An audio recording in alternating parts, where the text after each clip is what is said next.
اگر وہ 2/3 ان کا جو کشمیری ہے، ابھی اوور 70 ایئرز میں انہوں نے ان کو دیکھ لیا، اگر وہ ان کو جوائن کرنا چاہتے انڈیا کو، انڈیا کل پلیبسائٹ کروائے گا، ٹھیک ہے، کیونکہ اگر صرف ان کا جو کشمیر ہے وہ ان کو ووٹ دے دے تو ہمارا کشمیر بھی ان کے پاس جاتا ہے۔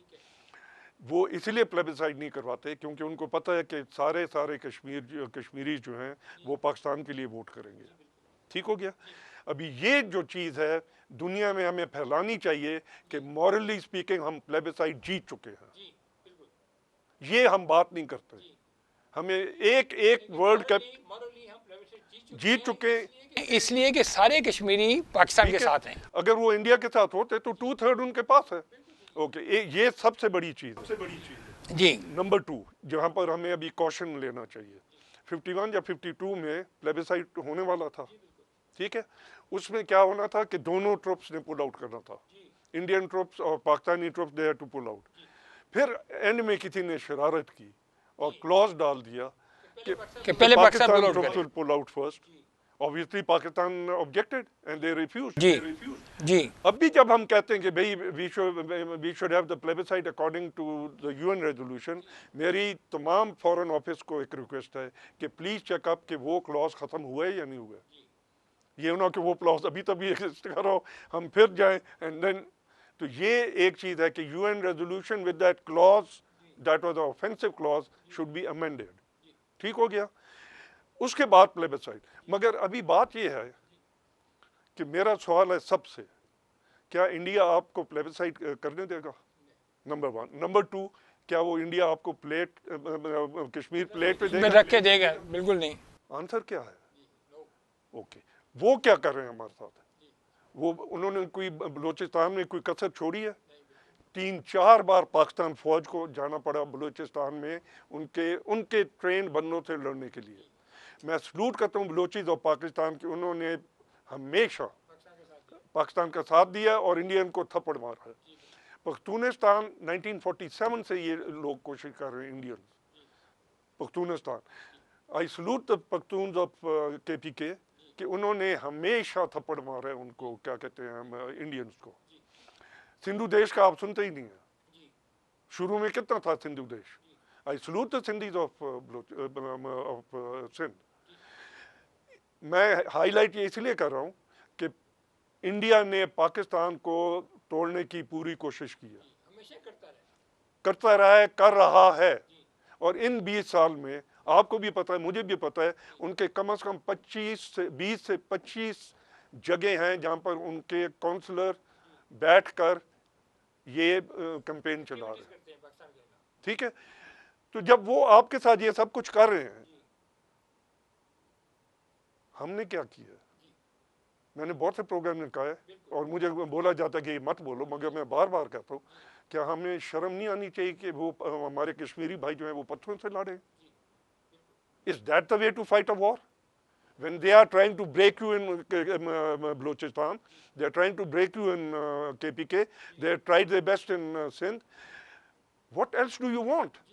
They are fighting. We are not responding. ٹھیک ہے۔ ابھی ایک جو سب سے ڈینجرس چیز آ رہی ہے، یہ جو 370 کا ہے، اس کا آفٹر ایفیکٹ سب سے ڈینجرس کیا ہے؟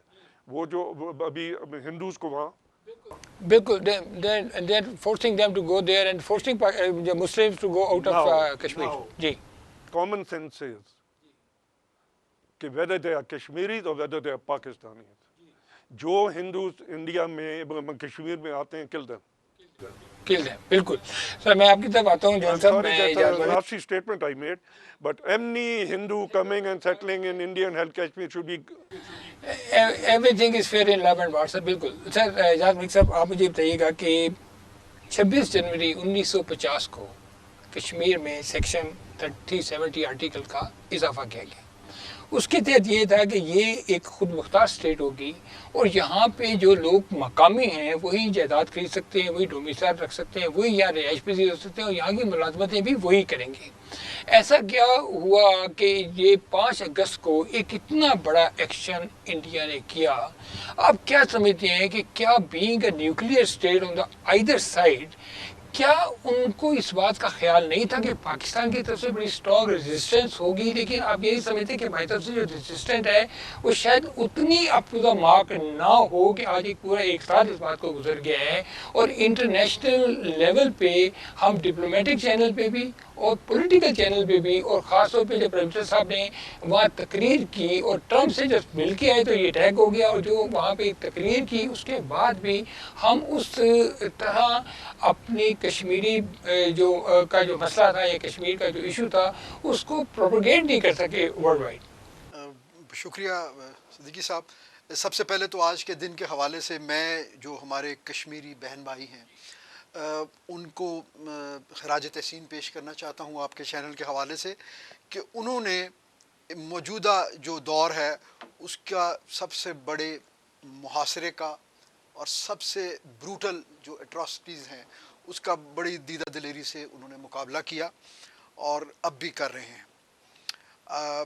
جہاں تک کشمیر ایشو ہے، آپ نے اور اس کے بعد جنرل صاحب نے بھی بڑی اس کی ہسٹری کو بڑے اچھے طریقے سے کور کیا۔ میں جو آپ کا کوشچن ہے اس کے وہیں سے اسی ٹائم لائن سے بات کرتا ہوں۔ اصل میں ہندوستان نے میرے خیال میں کشمیر پر اپنی جو ان کی اسٹریٹجی تھی اس کو بڑے اچھے طریقے سے پلے کیا۔ مطلب جب انہوں نے یہ دیکھا کہ 48 میں لوگوں نے ایک مسلح جدوجہد سے مجاہدین نے اور وہاں کے مقامی لوگوں نے جب یہ چیز ظاہر کر دی کہ جو راجہ نے ان کی جو ایک فالس یا ایک کنٹروورشل لیٹر آف ایکسیشن دیا وہ ان کو سوٹ نہیں کرتا، عوام کی امنگوں کے مطابق نہیں ہے، تو انہوں نے اس میں سے ایک ٹائم گین کرنے کے لیے وہ خود انہوں نے پرپوز کیا کہ ہم اقوام متحدہ میں جائیں گے۔ اور آپ دیکھیں ایک کوئی چھوٹا سا کوئی مسئلہ ہو یا کوئی بڑے سے بڑا انٹرنیشنل ایشو ہو، عموماً جو سائیڈ کسی مسئلے کو کسی فورم پہ لے کے جاتی ہے وہ زیادہ پرو ایکٹیولی اس کو فالو کرتی ہے کہ وہ مسئلہ حل ہو جائے، کیونکہ جب آپ کسی دوسرے فورم پہ جاتے ہیں بائی لیٹر فورم کے علاوہ، تو اس کا مطلب ہے کہ آپ اس فورم کے رولز ریگولیشن یا ان کے جو اس کے اوپر ڈیسیژنز ہوں گے ان کو مانیں گے۔ لیکن یہ ایک واحد مسئلہ ہے کہ جس کو بھارت لے کے گیا، لیکن وہ اس کے بعد کبھی بھی وہ کشمیر کے مسئلے کو اقوام متحدہ کی قراردادوں کے مطابق حل نہیں کرنا چاہتے۔ اچھا، اس کے بعد 370 کی جو بات ہے اس سے انہوں نے یہ کیا کہ انہوں نے جو مقبوضہ جموں اور کشمیر کے جو مسلمان لیڈرشپ تھی، بیسیکلی انہوں نے وہاں پہ یہ ایک اسپیشل سٹیٹس دے کے ان کو پیسیفائی کیا۔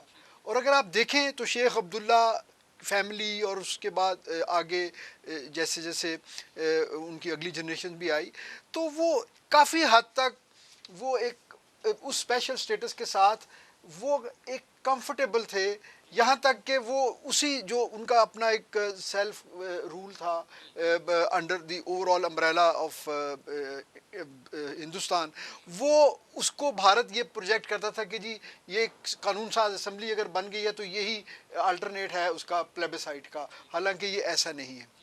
لیکن اب غالباً انہوں نے یہ سمجھا، کیونکہ اب وہاں پہ آ گئی ہے انتہا پسند حکومت، تو اب وہ یہ جو ہے نا یہ ڈیلیڈ اسٹریٹجی اور یہ اس طرح کی جو ہے نا چیزیں، وہ ان چیزوں سے اپنے آپ کو ماورا سمجھتے ہیں اور اس قسم کے اگریسو انہوں نے اقدامات کیے ہیں۔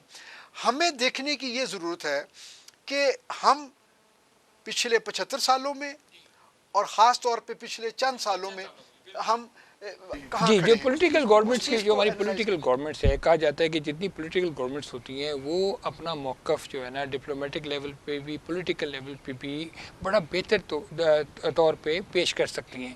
اب جیسے ہمارے پرائم منسٹر صاحب نے کہا کہ جی ہم یہ نقشہ ہم لے کے آئے ہیں، اس نقشے کی سگنیفیکنس کیا ہے، اور دوسرا یہ کہ اس کی لیگل اور پولیٹیکل جو امپیکٹ ہوگا وہ کیا ہوگا جب اس کو یو این میں لے کے جائیں گے، کیونکہ انڈیا تو آلریڈی 3 دفعہ جا چکا ہے قرارداد لے کے، لیکن اس کا شاید 2 ایکول پار لیول کی جو پاورز ہیں ان دونوں کے درمیان ایک جو پاور ہے وہ جس کو کہتے ہیں نا جی ایکسٹرا جوڈیشل کہہ لیں یا اپنی جو کیپیسٹی سے زیادہ بڑھ کے دوسرے کو ڈرانا یا دمکانے کی بات کر رہا ہے، جو کہ انڈیا کا رویہ اس پورے سارک ممالک کے ساتھ رہا ہے۔ دیکھیے یہ جو نقشے کا جو سگنیفیکنس ہے وہ اس میں سب سے پہلی بات تو یہ ہے کہ اوور دی ایئرز ہمارے اپنی سوسائٹی میں ہمارے اپنے بہت سارے میڈیا ہاؤسز میں اس چیز کو انٹینشنلی یا ان انٹینشنلی تھوڑا سا یہ چیزیں ویگ ہو گئی تھیں۔ یہ جو ہماری موجودہ جنریشن ہے وہ ان کو نہیں پتہ تھا کہ ہمارے بارڈرز کی ڈیمارکیشنز کیا ہیں، ان کو نہیں پتہ تھا کہ ہمارے جو بھارت کے ساتھ جو ڈسپیوٹس ہیں ان کی فزیکلی آن گراؤنڈ کیا پوزیشن ہے، اور اس لیے یہ بہت ضروری تھا کہ ہم اس چیز کا ایک ڈاکومنٹ کی صورت میں اظہار کریں۔ تو ایک تو یہ ہے مطلب یہ کہ ہمارا سب سے ایک پہلی بات پروٹیسٹ بھی ہے اور ایک ہمارا دیکھیے رائٹ اس بھی کے ہے۔ دو ڈائمینشنز ہیں۔ ایک تو یہ ہے کہ یہ it should serve as a standard political administrative map of Pakistan, کیونکہ اس میں ہم یہ ظاہر کر رہے ہیں کہ فاٹا جو ہے وہ اب جو ہے مین لینڈ کے پی کے کا حصہ ہے۔ اس میں ہم یہ شو کر رہے ہیں کہ سیاچین ہمیشہ سے پاکستان کا حصہ رہا ہے۔ اس میں ہم یہ شو کر رہے ہیں کہ ہمارا پورا کشمیر، پوری کشمیر یعنی اے جے کے کے علاوہ بھی گریٹر کشمیر اور جی بی جو ہے وہ ایک ڈسپیوٹڈ ایریا ہے، اس کی ڈیمارکیشن ایل او سی جو کہ ایک ملٹری جو لائن ہے جو کہ کبھی بھی جو ہے چینج بھی ہو سکتی ہے، اس کو آئیڈینٹیفائی کیا گیا ہے، اور سر کریک کو جو ہے پاکستان کا حصہ دکھایا گیا۔ اچھا میں جلسہ بتاتا ہوں، بریک سے پہلے تھوڑی سی بات کریں سر۔ چائنا پاکستان کا ٹیسٹڈ فرینڈ ہے۔ China is the tested friend of Pakistan. Pakistan کے چائنا کے ساتھ بڑی کلوز ٹائز ہیں، ملیٹریلی بھی اور ہماری اکنامکلی بھی۔ اب یہ جو جتنا بھی ایریا ہے جو لداخ ہے وہ actually is a part of Kashmir, جس کو انڈیا نے علیحدہ کیا، پھر ایک 1962 میں چائنا کے ساتھ ایک وار کی، پھر ابھی کرنٹلی بھی چائنا کے ساتھ ایک ان کی وار ہوئی جس میں ان کو بڑی بیڈلی شکست ہوئی۔ آپ کیا سمجھتے ہیں کہ کیا انڈیا پولیٹیکلی اینڈ ملیٹریلی اتنا اسٹرانگ ہے as compare to Pakistan and China کہ سائملٹینیسلی وہ اس قسم کا جو افینڈ کر سکے دونوں کنٹریز کو، یا ان کے ساتھ کوئی لڑائی مول لے؟ چائنا کے ساتھ تو بالکل ان کا ریشو آپ سب کے سامنے ہے، وہ چائنا کو بالکل میچ نہیں کر سکتے۔